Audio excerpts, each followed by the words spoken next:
कर शुरू। हम अपनी जान के दुश्मन को अपनी जान कहते हैं, हम अपनी जान के दुश्मन को अपनी जान कहते हैं। मोहब्बत की इस मिट्टी को हिंदुस्तान कहते हैं, हिंदुस्तान कहते हैं।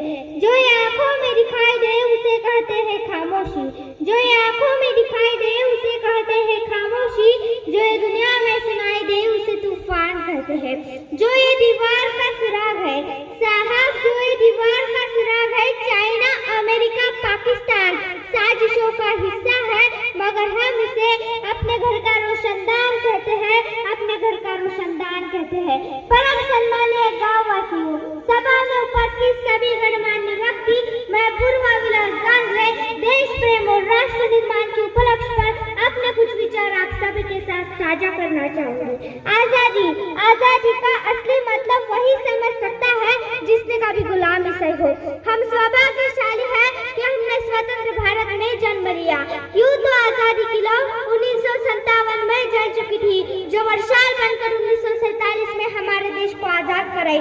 प्राचीन मध्यकालीन वर्तमान भारत की उदाहरणों से स्पष्ट करना चाहूंगी, जब हम तिरंगियों के फेरे में फंस गए तो रंग बसंती चोला की एक आवाज से टोलों के टोले उमलाते थे और उनके वंदे मातरम के नारों से खून में आने वाला 5 डिग्री का तूफान अंग्रेजी शासन की जड़ों में तूफान ला देता था।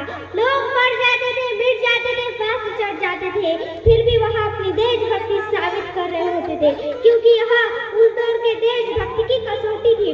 उसके बाद 65 और 71 के युद्धों में अपना सुहाग कमा देने वाली औरत जब घर के वाले हालात में जाया करते थे कि प्यार भी भरपूर गया, मांग का सिंदूर गया, प्यार भी भरपूर गया, मांग का सिंदूर गया।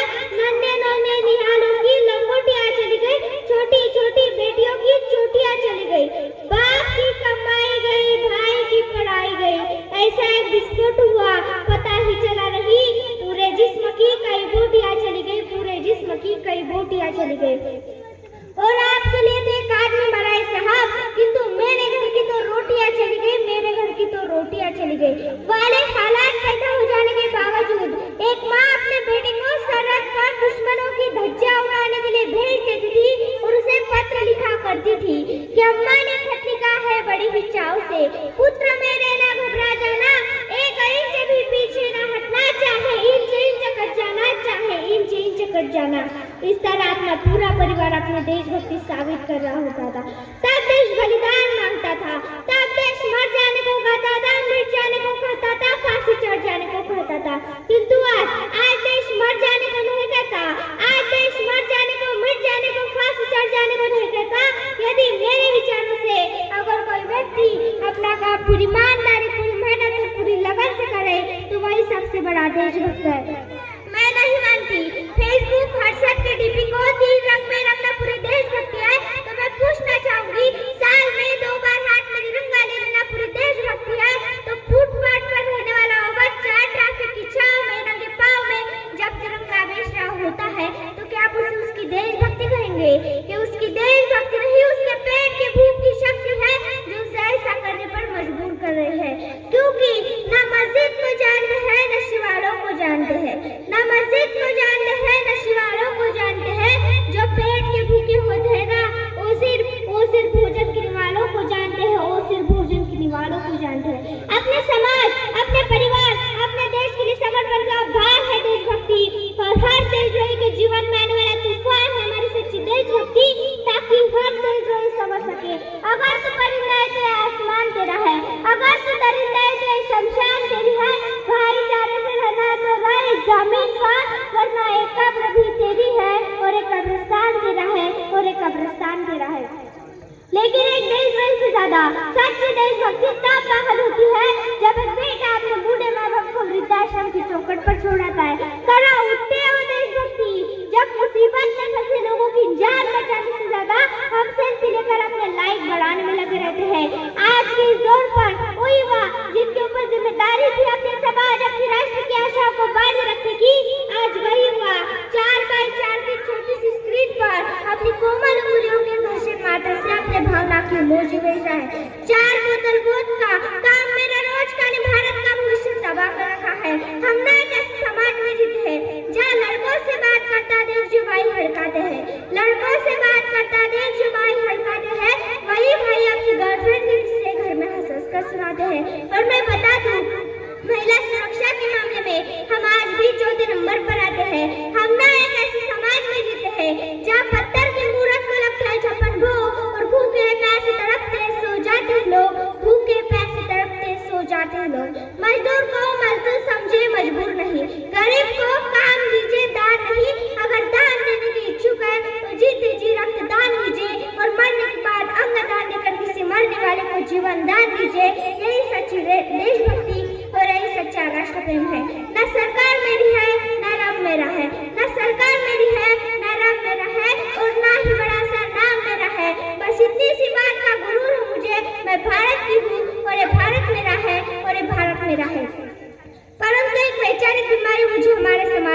समाज में नजर आते हैं। जिस देश ने पूरे विश्व को तक्षशिला और नालंदा देकर विश्वविद्यालयों की बुनियाद रखी, आज उन्हीं 100 सर्वश्रेष्ठ विश्वविद्यालयों में हमारा एक भी विश्वविद्यालय खड़ा नहीं हो पाता। जहाँ एक तरफ हमारे पास IIT, IIM और NIT जैसे शिक्षण संस्थान है, वहीं दूसरी तरफ इस देश के गरीबों को बेरोजगारी की जमात में खड़ा करके सर्व शिक्षा अभियान का झुंझुना पकड़ा दिया जाता है। और इस शैक्षणिक बीमारी का केवल एक कारण वह है हमारे देश की शिक्षा नीति केवल 2 तरह के लोगों के लिए बनती है, पहले वो जो विद्वान है और दूसरे वो जो धनवान है। इसी तरह की कई गजब की बीमारियां हैं और इन बीमारियों का जो जड़ है वह है हमारा अंधविश्वास। और जब तक हमारे देश की युवा मंदिरों में जा जाकर नारियल फोड़ कर भगवान को रिश्वत लगाता रहेगा, हमारे देश का शिक्षित वर्ग बिल्ली के रास्ता कट्टे पर खड़े हो जाना, अपनी जाति अपने समाज को ऊंचा मानकर दूसरों की जाति की अवहेलना करता रहेगा, तब तक ना तो देश से अंधविश्वास हटेगा और ना ही हमारा राष्ट्र निर्माण संभव होगा।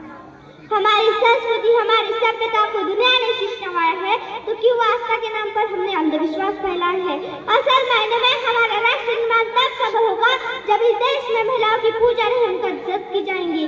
राष्ट्र निर्माण तब संभव होगा जब हम जाति का निरीक्षण नहीं बल्कि समाज शक्ति से बात करेंगे। राष्ट्र निर्माण तब संभव होगा जब स्वच्छता अभियान में केवल सरकार नहीं बल्कि सड़क पर चलने वाला हर एक नागरिक हाथ बटाएगा, स्वच्छ भारत और स्वस्थ भारत को दिल से अपनाएगा।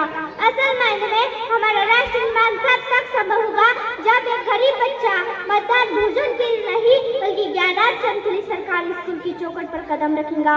और हमारा राष्ट्र निर्माण तब तक संभव नहीं होगा जब तक एक नागरिक नैतिक रूप से सती, चारित्रिक रूप से भ्रष्ट, मानसिक रूप से निवाल्या, धार्मिक रूप से अंधा, राजनीतिक रूप से गंदा, स्वैच्छिक मानव मूल्यों के आंकड़ों में जिन्न जिन्न पैपन्न माया खंड भारत को खंड खंड करता रहेगा, तब तक हमारा राष्ट्र निर्माण संभव नहीं होगा।